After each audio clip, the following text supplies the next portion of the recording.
Mara walks fast, headphones in, eyes on the ground. The city is quiet in the early morning, just the way she likes it. No chatter, no questions, just routine. The sidewalk curves past an old hedge-lined lot near the edge of her neighborhood. That's when she hears it.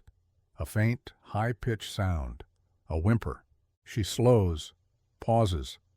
The noise comes again. Mara turns her head. There in the damp shadows beneath the overgrown bushes, a tiny puppy is huddled, shivering, crying, fur matted with dirt. Big eyes, too round for his body, blink up at her. The little thing lets out a sharp, pleading yelp. She freezes. Her chest clenches, then hardens. She adjusts her coat, looks away, and keeps walking. She tells herself, "You can't stop. You're late." But she's not.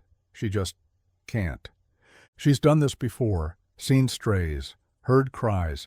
She's learned to shut it out. No space, no time, no energy, not anymore. At work, she can't concentrate. The sound echoes in her ears, that little face, those trembling legs. She tells herself someone else will help, a rescue group, a neighbor, anyone. But as the day wears on, guilt scratches at the edges of her focus. She doesn't go back that night. But the next morning, she brings food. Mara rounds the same corner, breath catching. The bush rustles, and there he is. Same spot, same soft whimper. She places a plastic container of wet food near the roots. The puppy doesn't move at first. Then, cautiously, he crawls forward. His ribs are showing. He devours the food in seconds.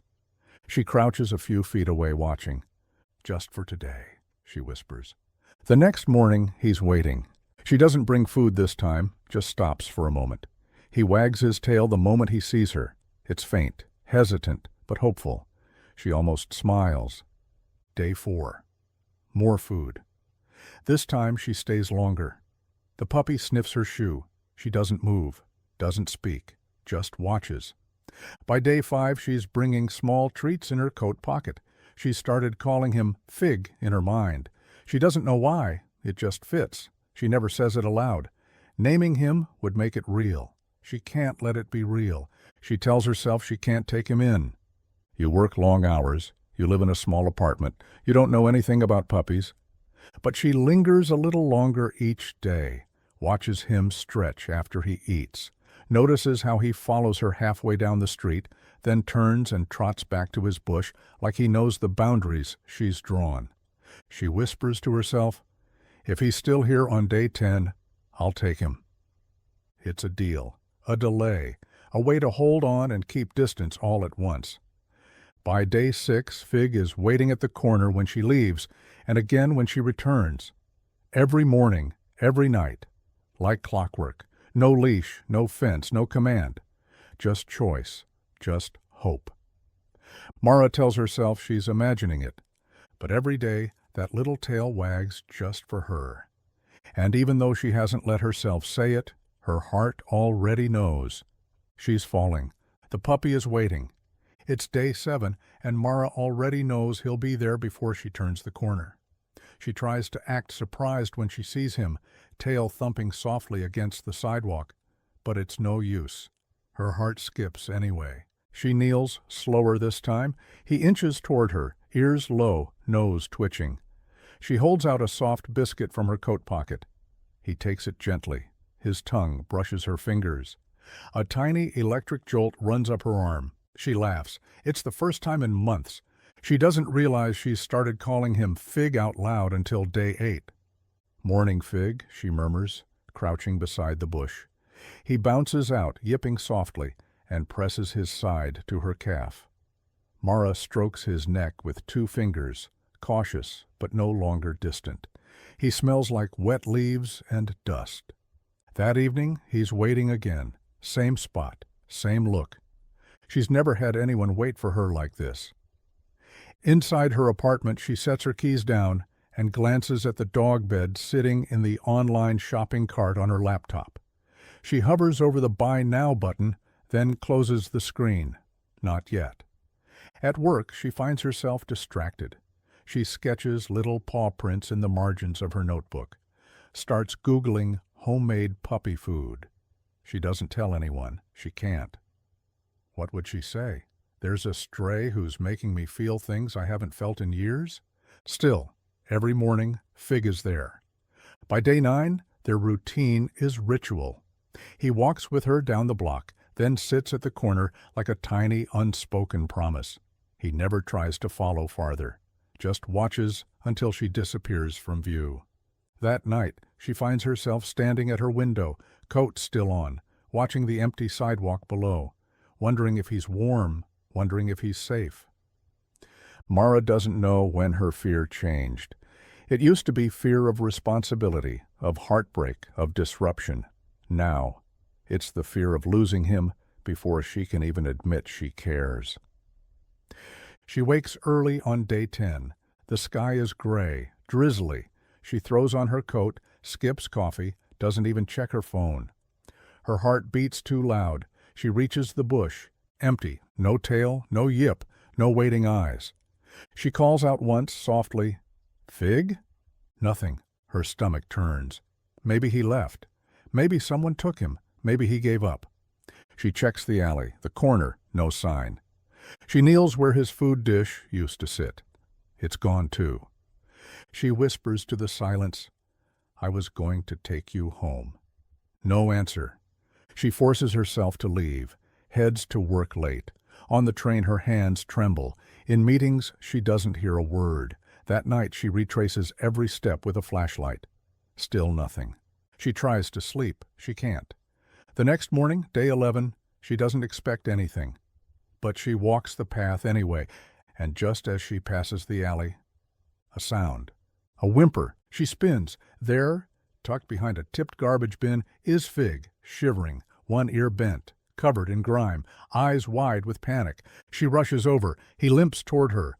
A broken broom handle lies nearby, trash scattered. Someone must have tried to chase him off. He must have hid. He was late. He still came. She scoops him up. He burrows into her coat like he's been waiting to be held all along. Day 12. Mara leaves her apartment early, coat zipped, heart full. Fig is hers now. She hasn't said the words out loud yet, not even to herself, but the leash in her bag, the pet store receipt in her wallet, and the unopened bag of kibble on her kitchen counter all say it for her. She rounds the corner with a smile, but the bush is empty. No bouncing tail, no wag, no waiting eyes. She slows, scans the sidewalk. Fig? Nothing. Her stomach flips. Maybe he's just off exploring. Maybe he'll be here tonight. She forces herself to keep walking, but her eyes keep darting back over her shoulder. That night, she returns with a flashlight. Still nothing. She checks every alley, every yard, every step of their old route. The bush is damp and silent. The food from yesterday is untouched. Her hands tremble as she tucks it back under the roots, just in case. Day 13. Still no figure. Mara walks slower. Her chest tightens with every block. Her apartment feels colder when she gets home. She sits on the couch, leash in her hands, staring at the door like she expects him to scratch at it. He doesn't. That night she dreams of rustling bushes and tiny paws that never reach her. Day 14. She calls in late to work, spends the morning checking every lost pet listing in the city. Nothing. No one's reported him. She walks the streets again, asking neighbors, peeking under porches, calling his name until her voice goes hoarse. The next morning, she doesn't go to work at all. She walks farther this time, past the usual streets, past the old corner. Her legs ache. She checks abandoned lots, under cars, near dumpsters. Her heart is a drumline of worry. Then, finally, movement. A faint rustle behind a row of bins near the edge of a parking lot. She calls softly, "Fig?" A whimper. She rushes forward. There he is, muddy, limping, eyes wide and wild with fear. He tries to stand, but slips on a wet patch of pavement. He's filthy. There's a fresh scrape on his side and a torn ear. He looks smaller somehow, like the world pressed in on him while she was away. She drops to her knees. Hey, it's me. It's okay." Fig doesn't bark, doesn't run. He just whimpers once and collapses into her arms. She gathers him close, wraps him in her scarf, his heart races under her palm. That night, he sleeps curled on a pillow beside her bed, paws twitching in dreams. She stays awake, hand resting on his back. She knows now. There's no more pretending, no more what-ifs, no more 10 days, no more lines drawn in the sand. She calls the vet the next morning. Bruises, dehydration, a few scratches, no broken bones, nothing they can't fix. He was lucky, the vet says, then adds, so were you. Mara nods. She understands. She wasn't just rescuing him. She was being rescued too. The door clicks shut behind her. She sets the carrier down on the living room floor and unzips it slowly. Fig pokes his nose out first, cautious, uncertain. His ears are low, but he doesn't whimper. He steps out, limping slightly, and scans the space. His eyes flick up to Mara. She's watching him like he's made of glass. You're safe now, she says quietly. It's the first time she's said those words out loud, to anyone. He sniffs around the room, nose twitching as he explores every corner, the blanket she laid out for him, the tiny bowl with his name on it, the toy rope she wasn't sure he'd want. She holds her breath. Then he lets out a soft sigh, circles once, and curls up on the blanket. He closes his eyes, and she exhales. The next few days are gentle chaos, vet visits, soft food, medications. She learns how to coax him into a bath, learns which squeaky toys he hates and which corners he hides in during thunderstorms. He learns her, too, that she sings while doing dishes, that she talks in her sleep, that she sits on the floor more now, closer to him. Sometimes she forgets she's doing it until he rests his chin on her knee and everything in her chest goes quiet. On the 6th night, he hops onto the couch for the first time and falls asleep beside her. Mara doesn't move for 2 hours. By the 2nd week, their walks become routine, not just to the park, but to the bakery, the post office, down her favorite alley where ivy climbs the bricks and birds nest in the wires.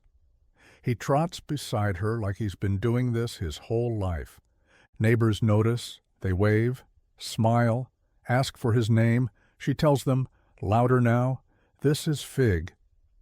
Saying it feels like an anchor, like she's rooted in something real. Inside, her apartment begins to shift. The leash by the door, the dog bed near the window, the scent of biscuits baking, not just for her but for him. Her world bends to include him, and somehow it feels bigger now, not smaller. One evening she lies on the rug, tossing a toy across the floor. Fig pounces, tail wagging. She laughs, really laughs, and it echoes through the room like music. She catches her reflection in the window. She doesn't look lonely anymore. Later, curled in bed, she whispers into the dark, I didn't mean to love you, you know. Fig stirs, nestles closer against her ribs. I just didn't know how much I needed this. The silence answers back with warmth, and as she drifts off, hand resting gently on the curve of his back, Mara realizes something else, something quieter, deeper. This doesn't feel like she saved a stray. It feels like she found her way home. Mara doesn't wake up to an alarm anymore. She wakes to soft paws pacing at her bedside, a warm nudge to her arm, the sound of Fig's tail thumping gently against the wall. He doesn't bark. He just waits, patient as ever. She stretches, smiles, and whispers, Okay, I'm up. Their mornings are sacred now. Coffee brews while Fig chews on his rope. Mara opens the blinds and he jumps onto the windowsill ledge she padded with a pillow. The sun paints them both gold. They still walk the same route, past the bush where she found him, past the alley where he disappeared. Sometimes she slows there. She doesn't need to say anything. Fig presses close to her leg, like he remembers too. On the weekends, they sit in the park for hours. He naps, she sketches. She started drawing again, something she hadn't done since college. Her latest piece is of Fig, curled up under her coat that first night. It's taped to the fridge with a magnet that reads, found. The loneliness is gone. It isn't loud or dramatic. It's just absent, replaced by fur on the couch and paw prints by the door, by a leash looped on the hook where keys used to hang alone, by the quiet joy of being needed and loved, for no reason but presence. Friends start noticing. They invite her out more. Ask if she's seeing someone. She laughs. Kind of. They think she's joking. She isn't. One afternoon, at her usual cafe, a child asks if she can pet Fig. Mara kneels beside him, gently guiding the little girl's hand. Fig is still for a moment, then lets his tongue flop out in approval. The girl beams. He loves you. Mara looks down at him. I know. At home, she's begun a new ritual. Every week she places a bowl of food behind the hedge where she first saw him, not for Fig, but for whatever might be out there, lost and hoping. On one evening walk, they hear a cry not unlike the one she once ignored. Mara stops. A kitten, no older than a few weeks, peeks out from a storm drain, wet, thin, shaking. Fig steps forward, doesn't bark, just tilts his head and lowers his body slowly. The kitten inches closer. Mara exhales. Not again, she mutters, already pulling off her scarf. By the time they're home, the kitten is wrapped in a towel, sleeping in the crook of Fig's belly. Mara sets down 2 bowls. She shakes her head and smiles. Okay, maybe again. Later that night, she texts Ellie, her old co-worker who'd been talking about wanting a rescue cat. The kitten might already have a home. But Fig? He made this one. Mara lies in bed, Fig pressed against her back, a new warmth between them. She thinks about who she used to be, the quiet, closed-off version of herself who thought love was something that happened to other people, who believed healing was too far gone. Now love greets her every morning on 4 legs, waits patiently at every door, and changed everything without ever asking her to. Not because she was ready, but because he never stopped waiting. She never planned to open her heart. She never planned to love a dog. She just passed a bush one morning and kept walking. But some love waits. Some love returns again and again until we're finally ready. And when she was, he was still there.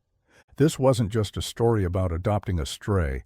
It was about allowing someone in, about realizing you deserve to be waited for too. If this story touched you, share it with someone who believes in quiet love. And don't forget to like, comment, and subscribe for more true stories that remind us sometimes the ones we rescue are the ones who rescue us.